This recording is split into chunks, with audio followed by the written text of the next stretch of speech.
আরে গরিব মূর্খ হালকা, তাড়াতাড়ি ড্রেন পরিষ্কার কর। কয়েক মিনিট পর আমার বাবা আসবে। ঠিক মতো না করলে কিন্তু তোর চাকরি থাকবে না, বুঝলি? এই পুলিশ অফিসারের মেয়ে টাকার বড় বেশি অহংকারী হয়ে গেছে।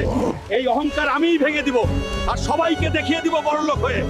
স্যার, এই রোলস রয়েস গাড়িটার দাম কত? আরে গরিবের বাচ্চা হালকা, তোরে তো পুরো ভাঙা ফার্নিচারের মতো লাগতেছে আর তুই রোলস রয়েস কিনতে আসছিস? যা বাক। আরে এই ম্যানেজার, আজকে আমাকে অপমান করলি তো, শুনে রাখ একদিন এই শোরুমটাই কিনে নিব। আরে যা যা, পকেটে 1 টাকা নাই, আবার রোলস রয়েস কিনতে এসেছে। ম্যানেজারকে তো বলে দিলাম শোরুম কিনবো, কিন্তু এত টাকা পাবো কোথায়? শোন, যে 3 মাথাওয়ালা পালোয়ানকে হারাতে পারবে তাকে দেওয়া হবে 500 কোটি টাকা। আমি হারাবো 3 মাথাওয়ালা পালোয়ানকে আর জিতবো 500 কোটি টাকা।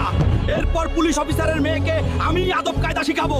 আমাদের 3 মাথাওয়ালা পালোয়ানকে কে হারাবে? কার বুকের এত বড় সাহস যে আমাকে হারাবে? কার আসে এত বড় সাহস? আমি হারাবো এই 3 মাথাওয়ালা পালোয়ানকে।